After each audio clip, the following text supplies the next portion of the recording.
বন্ধুসকল নমস্কাৰ। আজিৰ এই ভিডিঅ'টোত আমি কথা পাতিম আপোনাৰ যদি এখন গাড়ী বা বাইকৰ নেশ্যনেল ইঞ্চুৰেঞ্চ কোম্পানীত ইঞ্চুৰেঞ্চ কৰা আছে আৰু সেই ইঞ্চুৰেঞ্চখন আপুনি ৰিনিউ কৰিব বিচাৰিছে অনলাইন, তেতিয়াহ'লে কেনেকৈ কৰিব পাৰিব।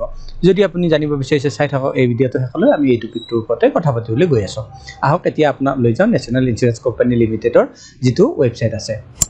প্ৰথমতে আমি গুগল অপেন কৰি ল'ম। গুগলত আমি টাইপ কৰিম নেশ্যনেল ইঞ্চুৰেঞ্চ কোম্পানী আৰু চাৰ্চ কৰি দিম। চাৰ্চ হোৱাৰ পাছতে প্ৰথমটো search result national insurance company limited, সেইটোৰ ওপৰত আমি ক্লিক কৰি দিম। তাৰ ওপৰত ক্লিক কৰাৰ পাছত ইটোৱে আমাৰ নেশ্যনেল ইঞ্চুৰেঞ্চ কোম্পানী লিমিটেডৰ যিটো অফিচিয়েল ৱেবছাইট আছে তালৈ লৈ আহিব। প্ৰথমতে ইয়াত আপুনি হিন্দী বা ইংলিছ লেংগুৱেজ চিলেক্ট কৰিব পাৰে। আমি ইংলিছ ইয়াত চিলেক্ট কৰি ল'ম। ইংলিছ চিলেক্ট কৰাৰ পাছতে একেবাৰে ওপৰৰ বাৰডালত আপুনি চাওক ৰিনিউ এটা অপশ্যন পাব, তাৰ ওপৰত ক্লিক কৰি দিয়ক। ৰিনিউৰ ওপৰত ক্লিক কৰাৰ পাছতে ইয়াত আপোনাৰ পলিচি নাম্বাৰ, যিটো এক্সিষ্টিং পলিচি আছে, আপোনাৰ পুৰণা পলিচি আছে, সেই পলিচিখনৰ নম্বৰটো ইয়াত ভৰাব লাগিব আৰু কেপচা কোডটো ইয়াত ভৰাব লাগিব। এই দুটা বস্তু আমি ইয়াত ভৰাই লওঁ। সেই দুটা ভৰোৱাৰ পাছত ৰিনিউ পলিচিৰ ওপৰত আমি ক্লিক কৰি দিছোঁ।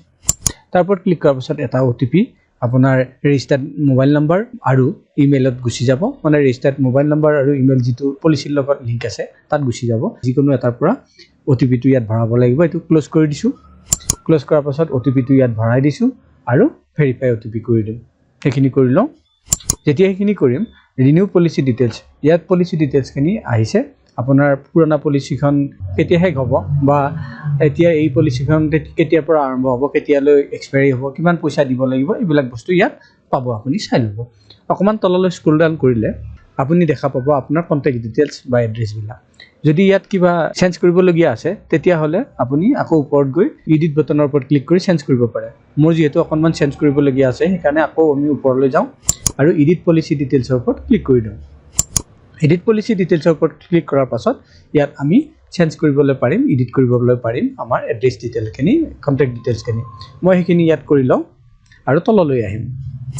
সেইখিনি কৰি তললৈ অহাৰ পাছত ইয়াত ছেভ বুটামটোৰ ওপৰত আমি ক্লিক কৰি দিম।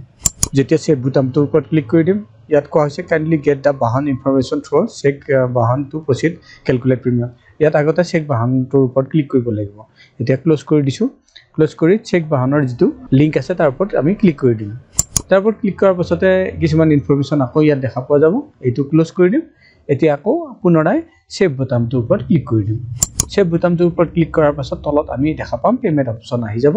পে'মেণ্ট অপশ্যনৰ ভিতৰত প্ৰথমতে লিখা আছে online payment, credit card, debit card, net banking, UPI, এইটোকে আমি ইয়াত চিলেক্ট কৰি ল'ম।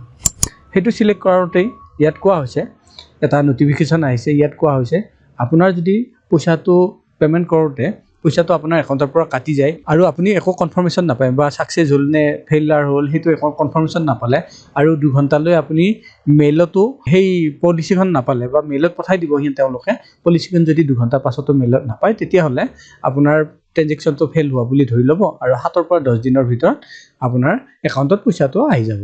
এতিয়া প্ৰচিড টু পে'ৰ ওপৰত আমি ক্লিক কৰি দিছোঁ।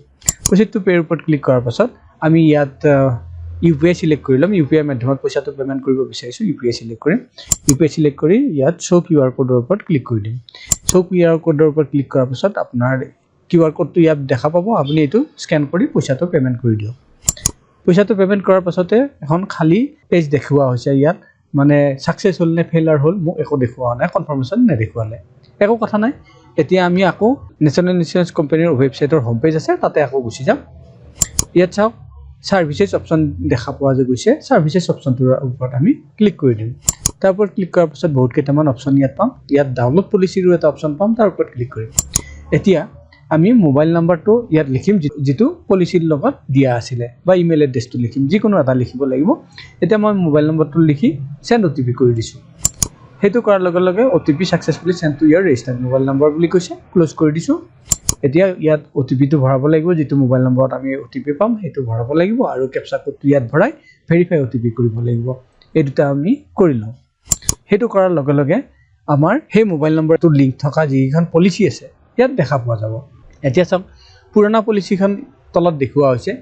এইখন চাওক 11/4/25 পৰা 10/4/2026 আছিলে। আকৌ এতিয়া যে মই ৰিনিউ কৰিলোঁ সেইখন পলিচিও ইয়াত হৈ গৈছে, আহি গৈছে 11/4/2026 পৰা 10/4/2027 এইখনৰ ভেলিডিটি থাকিব। এতিয়া এইটো আমি লেফ্ট চাইডে অকণমান স্ক্ৰল কৰিম।